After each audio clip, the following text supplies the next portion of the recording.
Do you struggle with finances like most of the world? Well, today we're going to talk about a specific plan to get you on track.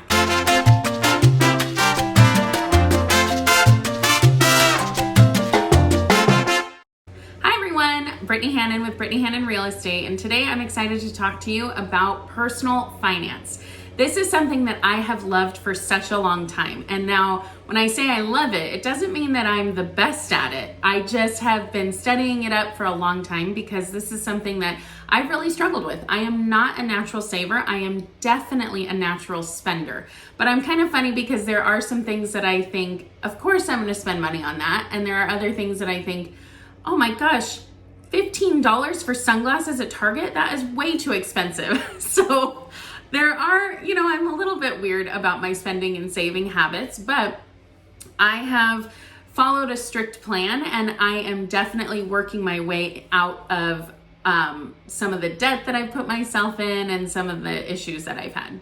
I do have some weird spending habits and some weird things, so I totally get if you are not on exactly the same page as me because we're all different and we all have priorities of where we want to spend our money. So today we're going to talk about a step-by-step process of how to spend your money, where to spend it, and how to get out of debt if that is part of your struggle.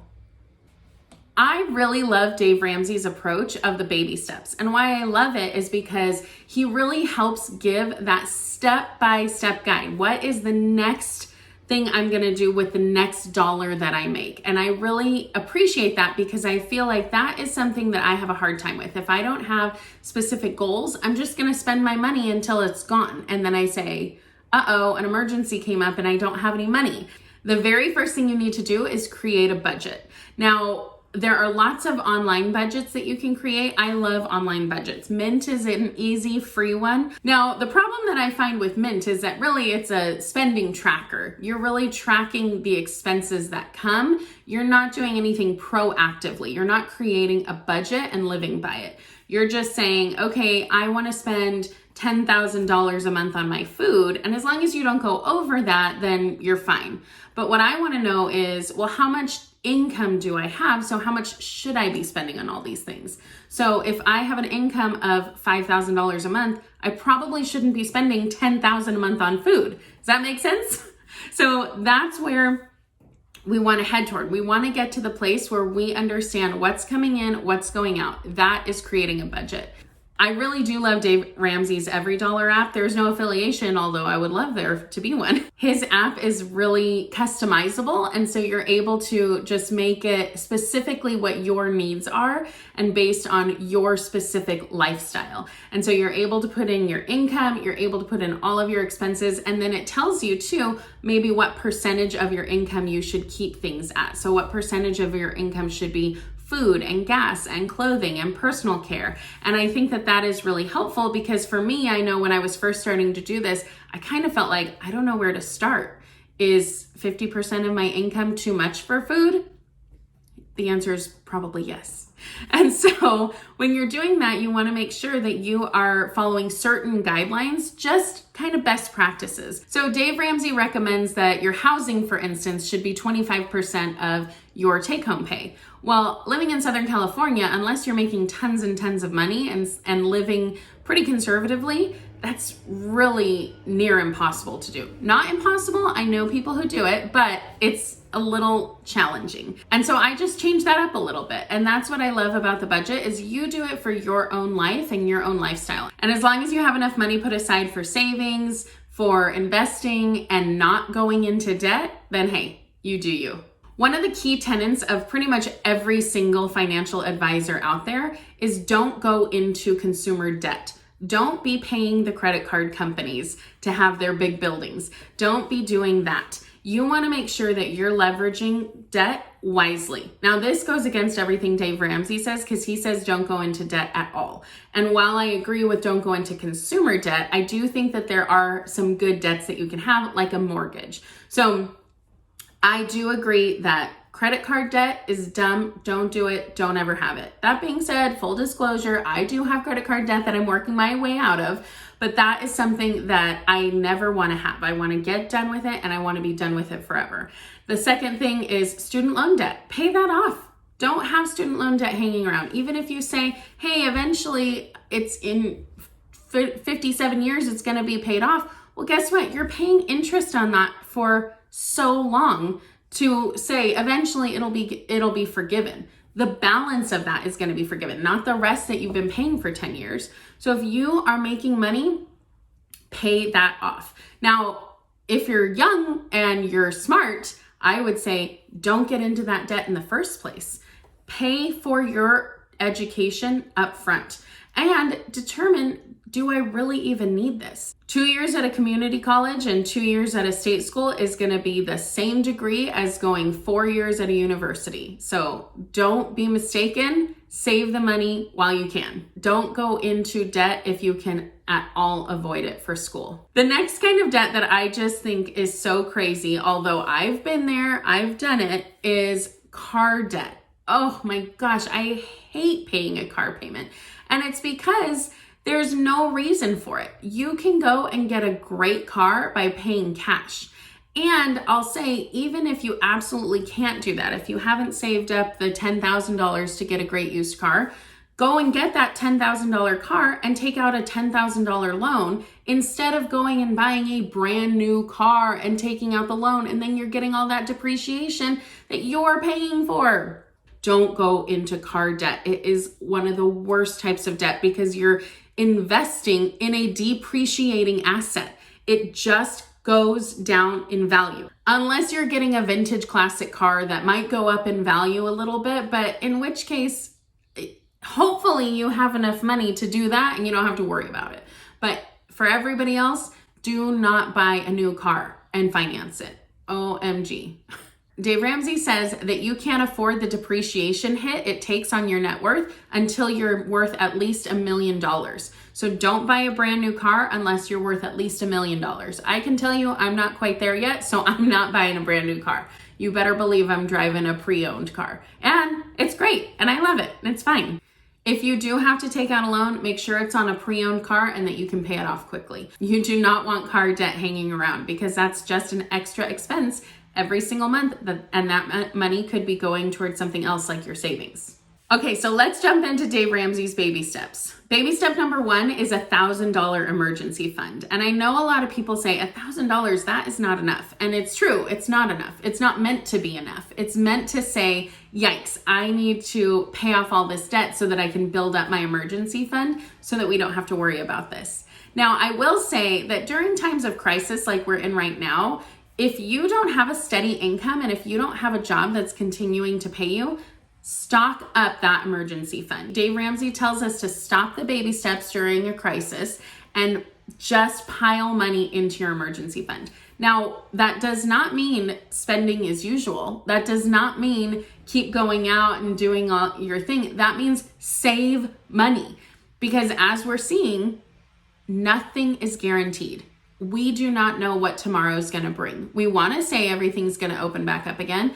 We love this unemployment that the government is giving. How long is that going to last? It probably can't last very long. And so we want to make sure that when and if that does run out, we need to make sure that we have money stockpiled. Now, one note on the baby emergency fund. If you have an irregular income like I do as a real estate agent, you may want to have a little bit more money in the bank because you don't know where your next paycheck is coming from. If you have a W-2, 9 to 5, you're a salaried employee, and you know that's happening every single month, except in times like these, the $1,000 emergency fund should be sufficient. But for me, I try and beef that up a little bit more before I start to pay off my debts, just because, like I said, I don't know where my next paycheck is coming from, so I don't want to put everything on debt and then have a dry month and then need to put everything else back on my debt. Step 2 in Dave Ramsey's baby steps is to pay off all your debt. And this is all your debt except for your mortgage. So this is all consumer debt. Pay off your credit cards, pay off your student loans, pay off your car payment. The way that Dave Ramsey recommends is called the debt snowball.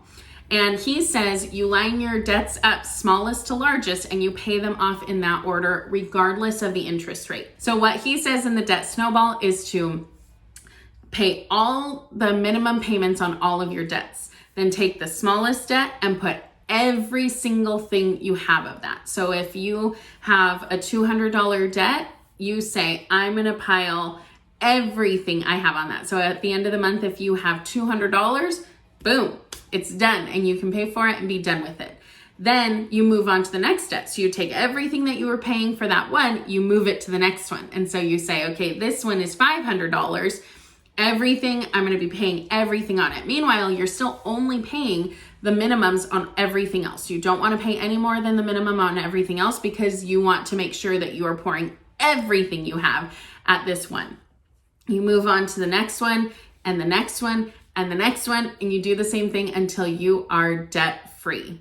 Now, a lot of financial people will say, well, but you're paying more money in the long run to do this and all of that kind of thing.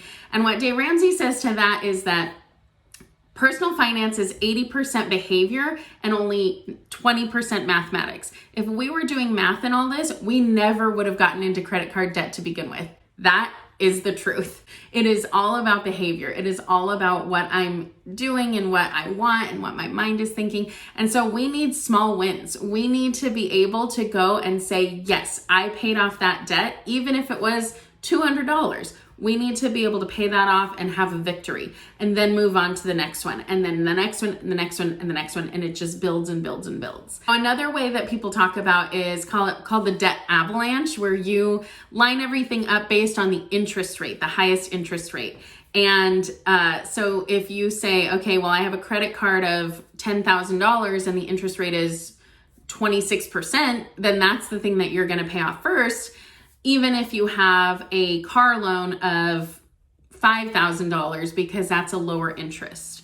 Now, I tend to go on Dave Ramsey's because I do agree that behavior is what it is, and I need those small victories.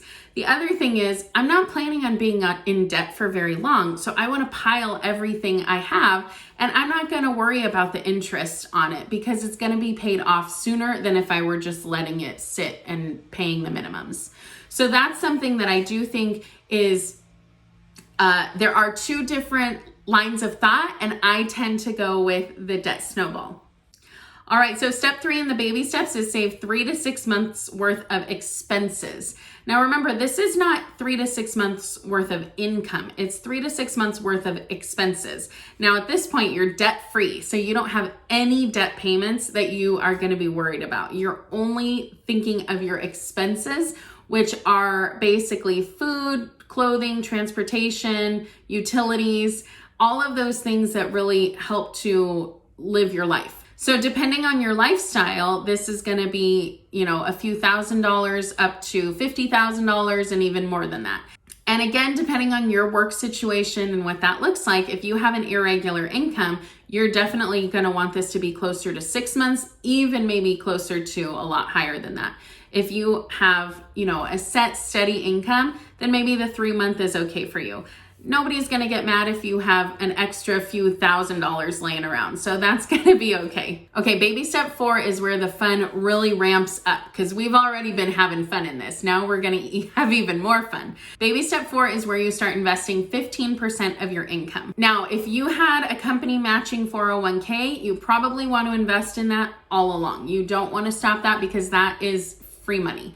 But aside from that, you don't want to do any other investing. And the reason for that is, again, it really gets you fired up to say, yikes, I'm not planning anything for retirement. I need to hit this debt really hard because the best investment you're going to make is in yourself. And if you pay off that debt, you're going to be able to put all that money toward investing in the future. So that is the thought process behind that, is you want to make sure you have as much money as possible to be able to throw in investments. Next is save for kids' college. Now, if you don't have somebody to save for, like me, I don't have any colleges to save for, I'm just gonna skip to the next step, which is pay off the house early. And the last step is my favorite, build wealth and give.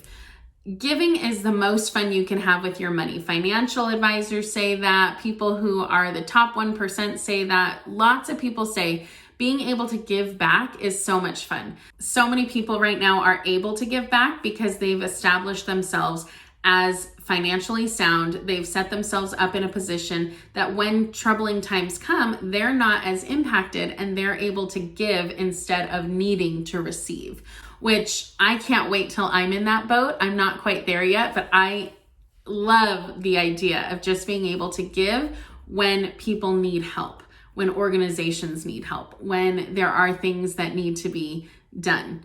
I want to be able to make a difference in that way. Thanks for watching, everyone. I hope you love personal finance as much as I do. And if not, hopefully you have gained a little more of an appreciation for it in this video. Comment below to let me know what you love to save money on or to splurge on, and we'll keep the conversation going there. Be sure to like and subscribe, and we'll see you in the next video.